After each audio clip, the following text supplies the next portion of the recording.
Right, I want to go into that issue, Andrew. There's a lot of people that are saying we don't want Victorians in the snowfields, a lot of reluctance from Queensland and WA as well. How's this playing out? Who's winning here? The Premiers and the PM or the Victorians? Well, I'm wondering how you're feeling about it as a Victorian, Peter. Basically, you've got Gladys Berejiklian say to businesses, don't go near Melburnians. I mean, that's pretty full on, isn't it? Especially when the New South Wales Premier had previously really bagged Anastasia Palaszczuk for saying people shouldn't be allowed in from New South Wales. So I think in terms of WA, Scott Morrison's not winning, the Premier's winning there. But in terms of Queensland, my suggestions from sources up there to me today was that Anastasia Palaszczuk, despite all this, will be opening the border, reopening it at the end of July. But people from the hotspots of Melbourne won't be welcome. They'll be forced to quarantine, 14 days self-isolate, so they won't bother going up there. So the intention at the moment is to reopen that border. But who knows? If the community transmission takes off more in Melbourne, it could really set everything back, and that would be a real deep blow to the economy. So I think we've got to hope that doesn't occur, and we've got to hope that Stephen Marshall and Anastasia Palaszczuk continue with what they promised. How on earth do you tell where someone is? I mean, if they're a Victorian, how do you confirm that they are from any of these hotspots? Well, I guess the only thing is you'll have flights in from Melbourne, won't you? So that is one way you could do it. But from South Australia, it's a lot more problematic, isn't it? So yeah, but just on that point, if they're taking Victorians but just not people from Melbourne from the hotspots, how do you tell if someone's from an adjoining suburb or a hotspot suburb? I don't know, maybe you cancel all flights from Melbourne, but there's questions around the constitutionality of that. That's what Mark McGowan's legal advice says in terms of when he considered opening his borders just to some states. So, buggered if I know, to be honest, Peter. It's a difficult situation.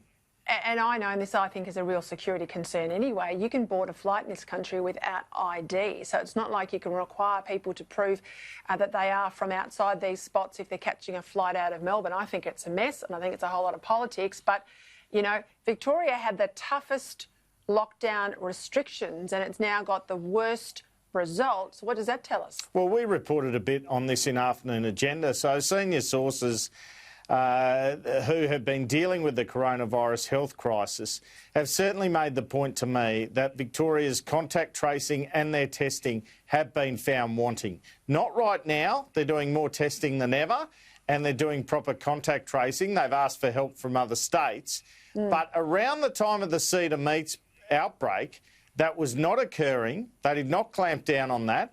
And it's no coincidence that one of the local government areas, in fact, the one with the most cases at the moment, where they're back panic buying toilet paper, according to reports, is Brimbank, this area in which Cedar Meats was contained. So you can point your finger at the protest, that's fair enough too, as you did earlier, but also at Cedar Meats. But it's all about the contact tracing and the testing. They did 100,000 tests in a week, which has got their overall test figure right up there. But you need to be more consistent like New South Wales and be doing 10,000 a day over a long period to make sure there's not community transmission. Yeah, that's a health department led by a whole lot of left-wing activists, and it's a Premier with his eye off the ball. That's the nuts and bolts of it. It's what we're not seeing in other states, what we're seeing here in Victoria, and any wonder we're in this mess. I want to go into superannuation. I've seen a lot of the backbenchers come out, not the usual suspects on superannuation. Now you've got a mixture, in the Liberal Party at least, left and right. That's a bit of a headache for the PM. A lot of these people now are saying we shouldn't move to the 9.5%. We should certainly pull back from the 12% because of this recession headed our way. Liberal MP Craig Kelly, he was out there. He's saying the money should stay in people's pockets. Let's have a listen. It's better that you have that money as a pay increase rather than a compulsory taken out of your wage. Labor and Greens seem to think this money just sort of grows on trees or comes down from heaven. You have to earn it. It's your money. Why should the government forcibly take it off you and put it into a superannuation account? All right, so help me out here. There's a retirement incomes review about to land on the PM's desk next month. If I didn't know better, I'd say that he's allowing these MPs to come out and prepare a bit of ground for some change.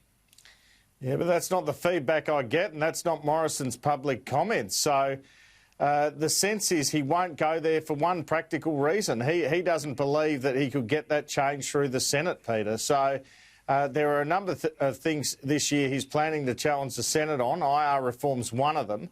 But this isn't, apparently, according to what I'm hearing. So yeah, but it's a good fight to have, mate. I mean, even if you know you might get it through, don't you want to have the fight? Force Labor to vote against small business, force Labor to vote down this measure that could mean more money in workers' pockets now. Even if you lose it, the fight is almost worth having. I hear what you're saying, but all the information I have at the moment, and I'm happy to be corrected after July 24 when that review comes down, is that Morrison is not going to push ahead with this one despite the angst from his backbench, and it's understandable angst because, frankly, employers have never been under more pressure, and this is more pressure coming their way.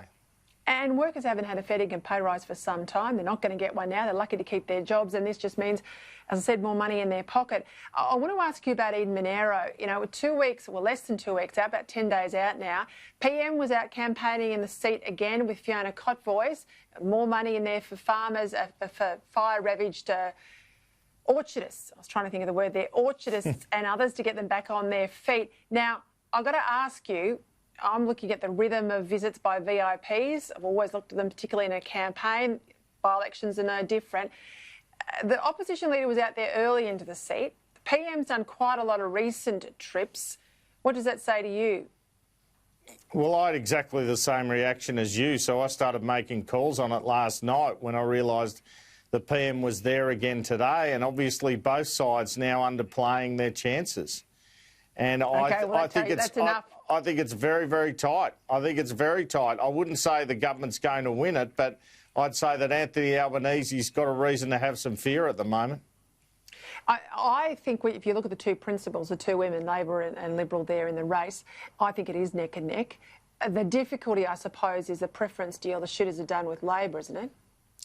Very much the case. There's also a fear from the Liberals, I guess, that the Nationals vote might not just go straight across. It might go at 70 instead of 90%, Peter.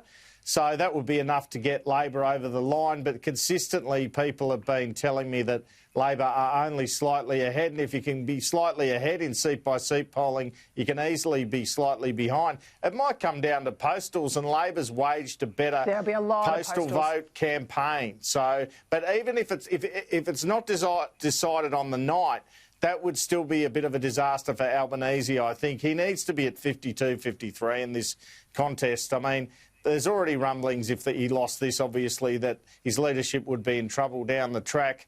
So he needs a victory here. Scott Morrison's got nothing to lose here. Yeah, well, we'll watch it closely. We'll be here on Sky News on the Saturday night, 4th of July.